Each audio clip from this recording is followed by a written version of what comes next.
Hey Boo! Welcome to a brand new series of the Confident AF podcast, creating unrealistic results inside of your business. That's what we're doing over the next, I'm going to say it's going to be 7 or 8 episodes. I don't think it's going to be more than 8 episodes, but that is what we were talking about. And today I'm talking about something that may or may not surprise some of you all, but I'm starting with ditching the SMART goals. The SMART goals, y'all, we need to take the SMART goals and we need to throw them out the window as far as we can. Yeah, I'm just not a believer of SMART goals, and I want to explain why this is so incredibly important to me. First of all, SMART goals do not grow your business. Instead, what they do is they actually protect your identity of where you are. If I look at SMART goals, that is what would be considered average or normal growth, which is basically 3%. It's basically saying, how can I grow without actually changing my identity very, very much?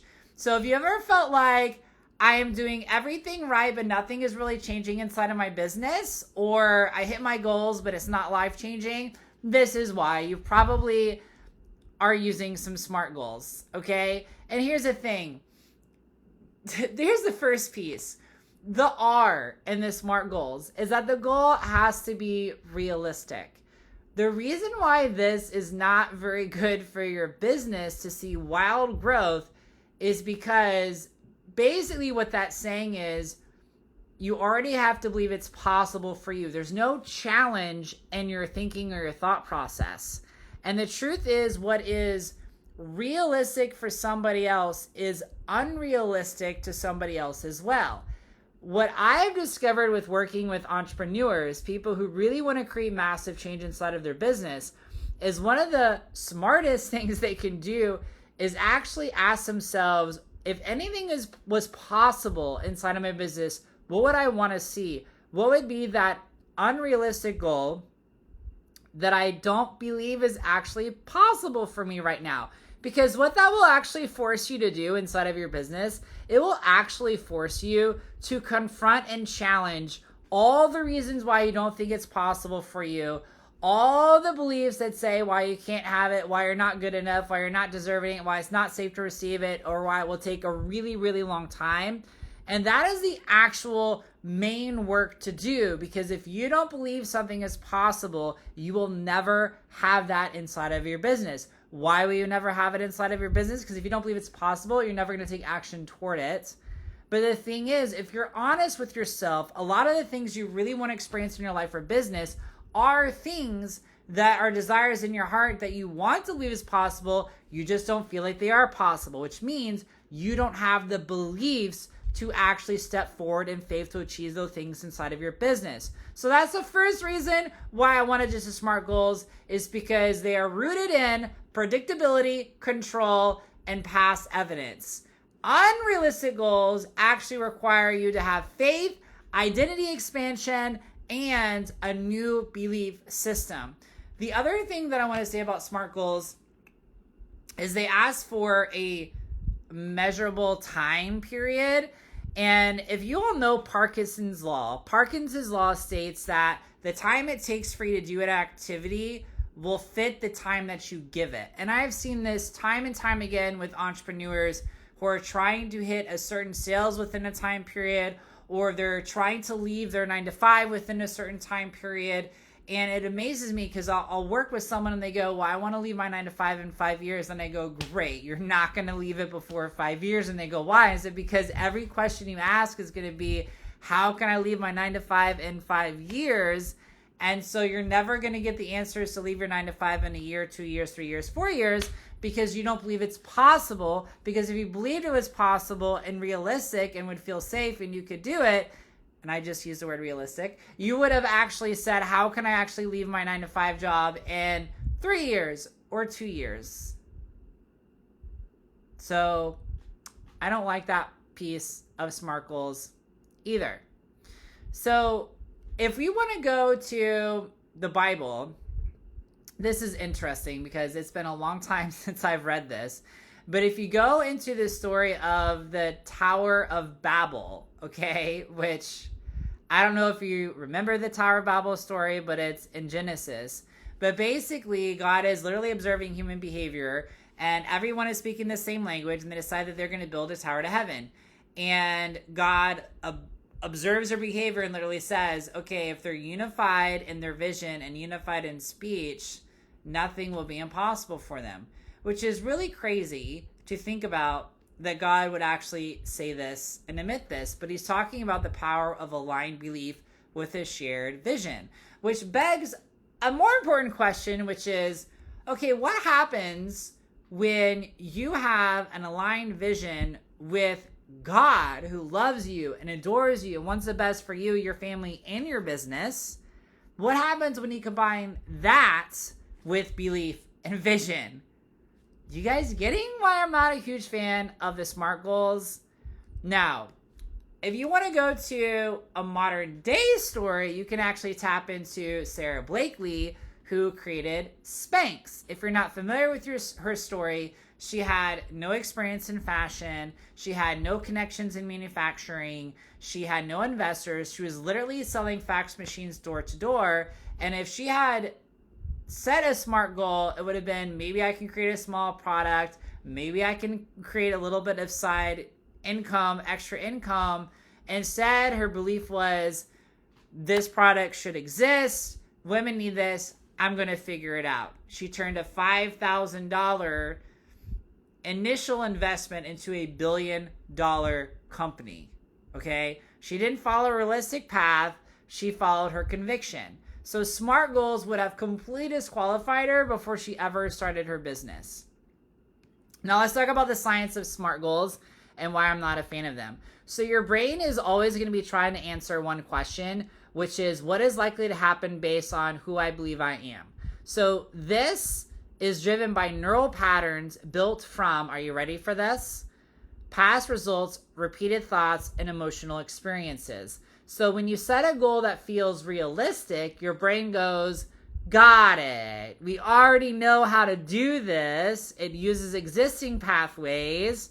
No new thinking is required. I should say no radical thinking is required, which means not a lot of innovation, not a lot of expansion, and no major identity shift to actually get a lot of different results.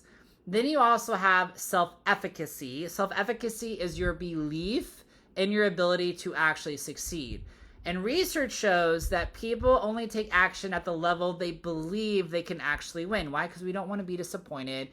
We don't want to be embarrassed. We don't want to be humiliated. So we typically stop learning when things feel challenging, and they don't access creative problem solving under low belief. So when your goal is realistic, what you're doing for yourself is your effort stays moderate, your persistence stays limited, and your results stay predictable. But when your goal stretches your belief, all of a sudden the brain has to recruit more resources, you stay in the game longer, and you find solutions you wouldn't normally see. So what does this actually mean for you inside of your business, boo? If you say, I'll hit this in 6 months, your brain unconsciously slows urgency, delays execution, tolerates distraction. But when something feels urgent, expansive, important, your behavior actually compresses the time. So, the Bible verse that I want to give you all that will leave you so much encouragement over this idea to ditch the SMART goals. And y'all have heard this before. There's even a really great praise song version of this verse. It's Ephesians 3:20. Now to him who is able to do exceedingly abundantly above all that we ask or think, according to the power that works within us.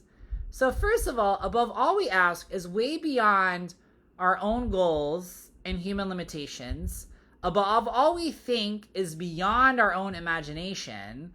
So if your goals fit inside of what you can currently think and what you currently believe and what feels realistic, it is by literal definition in God's word too small of a goal. Okay? Now, if you're a solopreneur, meaning you're starting your business and it's basically just you, boo, You've been taught to ask, what can I realistically do this month? That question is not helpful. It's keeping you stuck. Instead, ask, what would require me to become someone new?